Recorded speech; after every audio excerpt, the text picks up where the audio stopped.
What's going on, everybody? It's Cody Steck. Welcome back to the channel. In this video, I'm going to be reacting to a YouTube video here showing a plumber who's making $105,000 per year as a plumber in Texas.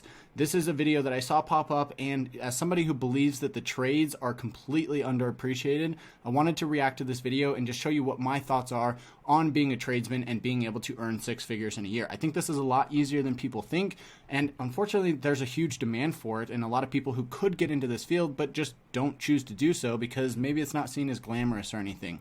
But unfortunately, or I guess I should say fortunately for you, if you do decide to get into this field, it is so easy to make six figures. So if you're stuck in a position where maybe you're making $50,000, $60,000, $70,000 or less, you could go into the trades and easily make six figures. I'm going to share some of the secrets to be able to do that at the end of the video, so make sure to stick around all the way until the end for that. Now, with that said, let's jump into the video here and get it playing.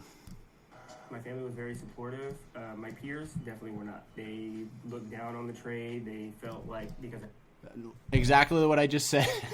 I did not watch this video before. This is the first time I'm watching it, but already the very first 5 seconds he already says, yeah, people look down on this trade. You know, they don't think that it's glamorous, you know, and that's really kind of unfortunate.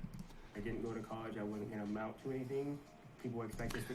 On that note, too, I'm going to get to the video here in just a second, but on that note, he says, hey, I didn't go to college. Well, if you go to trade school and become a plumber and electrician, it is way cheaper. It is a lot less school, and you get to earn more after you get out of school. So, you know, you look at that and you're like, okay, I can do less school, pay less for that, but then also earn more. You know, it's a win-win. I don't know why people don't look at it that way. To come in like a bull in a china closet and just kind of wreck everything. The plumbing image has changed quite a bit since I first started. We try our hardest to take care of people's houses. My name is Untitled Chapter. I'm 30 years old. I'm a journeyman plumber. I live in San Antonio, Texas, and I expect to make $105,000 to $125,000 a year. This is really cool. I'm really excited about this because if you're going into the trades, whether it's plumbing or electrical or HVAC or roofing or whatever it may be, you can make really, really good money doing pretty easy jobs. I mean, being a plumber or an electrician, a lot of times it might be like hooking up outlets or changing faucets or something like that. So, you know, pretty good money for easy jobs that homeowners are unwilling to do.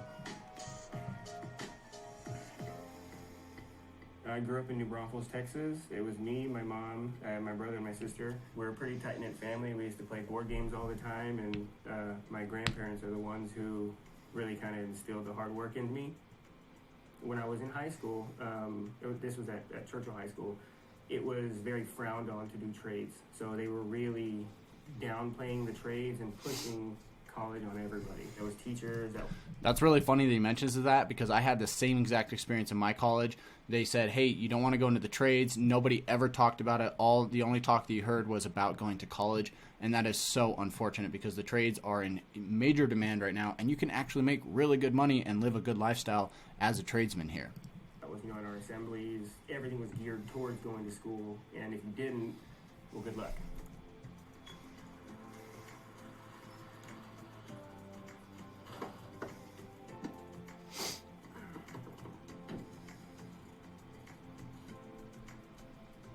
I was very disappointed because I really, really wanted to get my associate's degree, and I think I was maybe 3 credits away from it. The textbook that got in my way was a psychology book. It was about $500, and I couldn't muster up the money to get it, so that's the reason why I dropped out of college. On that note, it's kind of a scam that college textbooks are so expensive, right? I know that a lot of work and research and experience goes into these books, but I mean, honestly, you're taking a person who may or may not have any money or scholarships or funding to pay for them and charging them an obscene amount of money to be able to try and purchase the book. There's got to be a better way for that. That's unfortunate. I was making, I think it was $8.50 an hour. Then I got a raise to 10 after about a year. Second year was $17.50. And from there, after the pay cut went down, I think it dropped me to $12. The owner got in trouble for some tax evasion and had to cut our pay significantly, enough where I was at risk of losing my apartment. My girlfriend at the time, who's now my wife, that's messed up. She was pregnant, so I really needed to push to get something done. I didn't want to not have a stable future.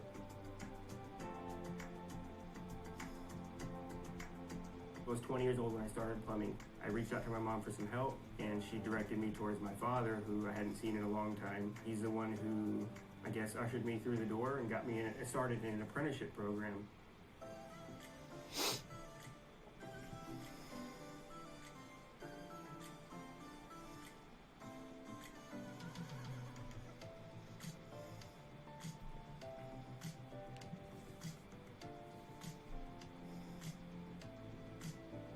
We get a raise depending on, you know, how much we're selling. So it's not necessarily commission based, but it's more, I guess, performance based. This is really cool because they actually pay you more based on how you do for the company. Right now, I think sometimes this can be looked at a little bit weird because it's like you might go in there and say, hey, you know, you need to fix this. And, you know, these technicians, I think people can kind of feel lied to in some cases. They might say, oh, you know, the technician just said I need to fix this stuff when it's fine just because he wants to make more money, right?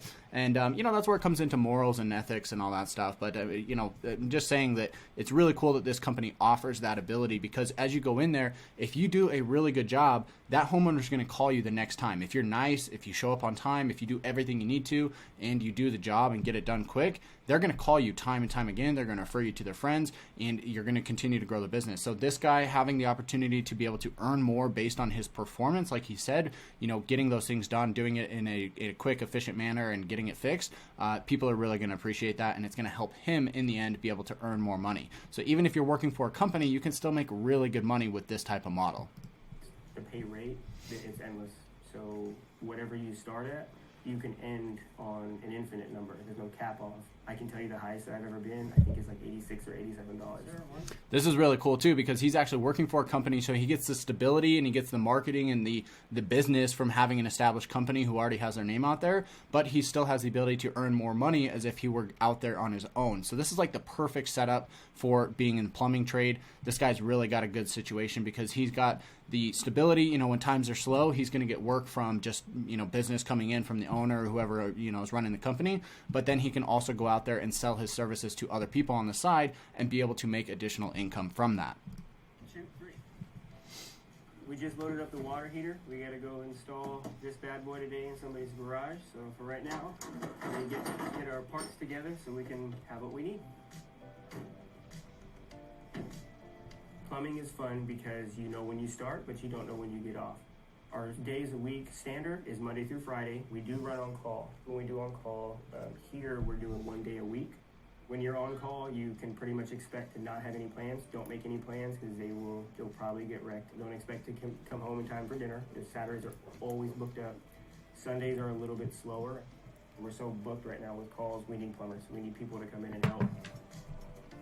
It's that way across the entire country right now. If you're a plumber, you're a electrician, a roofer, an HVAC guy, a framer, a floor layer, any trade out there, you can go out there and make, you know, get work right away. There is such crazy demand for it, especially in the hot housing markets. There is work everywhere. My normal day, we dispatch from our house. They usually have the first customer ready for us by about 7:30. We'll leave our house about 7:30. We get to our first job between 8 and 9 in the morning. Old water heater had absolutely no code upgrades, just 2 stainless steel flex lines is all it had. Ball valve on there soldered in place, so we'll have to unsweat that. But the valve itself is very corroded and old. There's no normal, and we're always, you know, going. You fit food in when you can. Some days we don't get lunch. Some days we eat on the drive from one job to the other, and I don't think customers really know that. I don't think that ever comes up.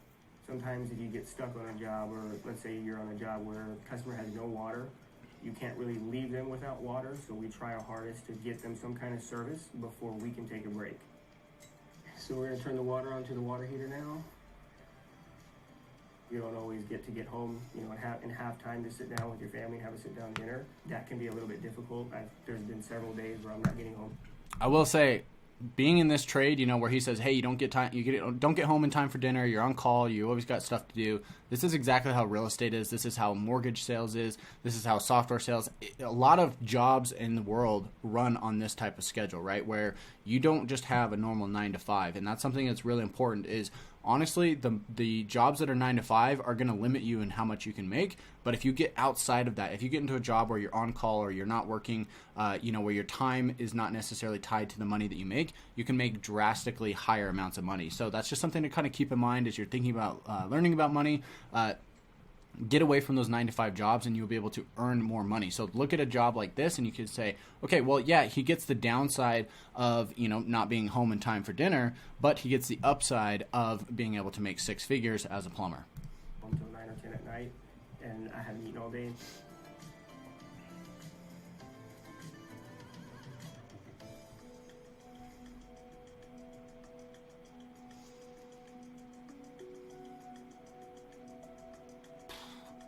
That is crazy. When it started to freeze, everybody lost water. We were getting between 250 to 500 calls a day on people calling in saying, hey, my water lines are frozen, I have a broken pipe, my house is flooding. So we were trying to help people cut their water off. We were out of water for about 6 or 7 consecutive days. I was running service calls to help other people get water, and I had none. And I felt bad because I had no water, so I couldn't take a shower. Once we started working, we pretty much didn't stop for about 2 weeks. We worked that week. Jeez. The weekend, we hit the following week, and I think we knocked out that second weekend as well. But a lot of our focus was just trying to get people water. A big part of our job is, just consoling the customer. I would say that's probably a good 60 to 70% of our work. It's very important that we have some kind of empathy for them. Because for us, as plumbers, we see it every day. I leave one house and it's flooded. I go to another house and it's flooded. So my work environment doesn't change, but for them, this is the end of their world as they know it. This is a really important point because he brings up the fact that, look, a lot of the job position is actually consoling these people and helping. It's customer service. It's getting the job done and making the customer happy. This is the thing with all of the trades. If you can make the customer happy, you are going to get business and you are going to grow and be able to charge more for your services. There's a lot of contractors out there who suck at customer service. They might be the best electrician or the best plumber in the world, but they don't have customer service, and unfortunately they don't do very well, right? It's the same for me in real estate. You can be the best real estate person. You can know the contracts inside and out and know the process of real estate so well, but if you suck at customer service, you're not going to be successful in the business. So that is actually one of the keys I wanted to talk about at the end of the video, is having customer service and being efficient at servicing the customer, making them happy. That is going to be the key to making 6 figures as a plumber, an electrician, or just a tradesman. Just want to let you know we're all done. Everything's good to go. You should have about an hour, 45-minute wait before the water gets completely hot, and you're all set. Worst job I've ever worked on. This was a sewage backup for an apartment complex. They did not have a backwater valve. When I walked in, it was sewage everywhere. There was sewage, in the sinks, in the tubs. It was filled to about 6 inches of the property throughout. That sucks. Nobody wants to be swimming in sewage trying to get the problem fixed. That's why plumbers really get looked down upon, is because when that problem does come up, the plumber has to go in there and fix it. And that really sucks. But if you're willing to do it, people are going to pay a lot of money for you to go out there and actually do the service, so it could be worth it in the long run. If you're willing to get dirty and, do that job, you're going to make a lot of money because of it. About everything. We didn't know we were walking into that much. We knew it was a sewer backup, but not to that caliber.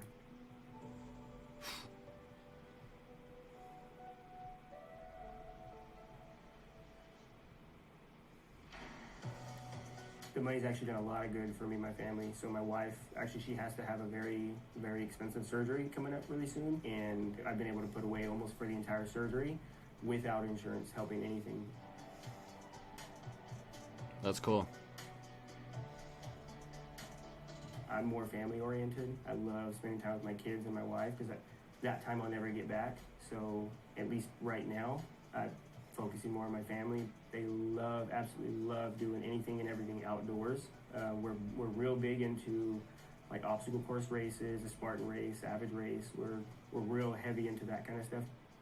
As long as they're happy, that's kind of the only thing I want for them, because money comes and goes, but a lifetime of happiness, you can't beat that. I'm very glad I stuck with this career because it paid off. I feel like I've been very successful. I really feel like if I had stayed in college and not joined the trade right away, I would have been struggling like a lot of people right now. Plumbing, yes, there's money in it, but it feels good to help somebody and it just happens to make money doing it. I would be proud of where I'm at. Wow.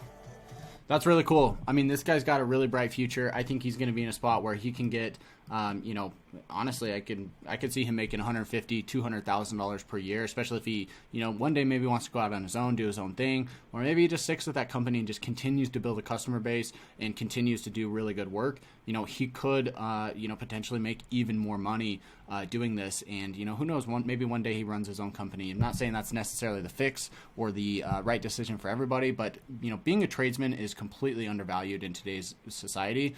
And it's really unfortunate because, like I talked about just a minute ago, if you have the ability to make the customer happy and have that customer service and you show up on time, you will easily make six figures. You could really not even know what you're doing, but if you just get the job done, if you're, you know, licensed and insured and all that stuff, if you go out there and do the job, you can easily make six figures. But there are few key things that you have to do in order to make that a reality. Number one, you have to show up on time.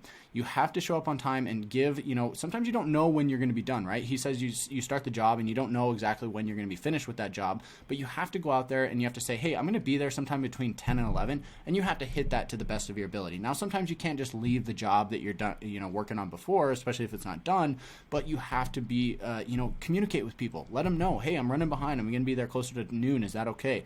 You know, as long as you communicate with people, they're going to be okay with that and they're going to be happy. But there's nothing worse than trying to work with a contractor who doesn't show up on time, doesn't get back to you, and doesn't do what they say they're going to do. The other thing I've got to say is you can go out there and you just got to be busy, right? Get in touch with the right people who have the business. For instance, for myself, I'm a real estate agent. I work with tons of people who need these services. I work with a lot of clients who need plumbing services or electrical services or HVAC or flooring or framing or whatever it may be. So get in touch with those guys and just say, hey, I'm offering my services. As a real estate agent, I have never once had a contractor reach out to me and say, hey, my name is John. I'm a new plumber. I'm trying to get my name out there. I do this service. I charge, you know, $30 an hour or whatever it may be. I've never had somebody do that. But I can tell you that if you did do that, if you reached out to these real estate agents, you would be bound to pick up some work, especially if you go above and beyond and actually take care of those people who are going to be sending you business. This is the best way to get out there and get started if you're going to go out about this route on your own, if you're trying to run your own business or just be a one-man show. That is by far the easiest and best way to do that. So with all that being said, guys, thank you so much for watching. I hope you enjoyed this. Give me a thumbs up if you did. Subscribe to the channel for more, and we'll see you in the next one.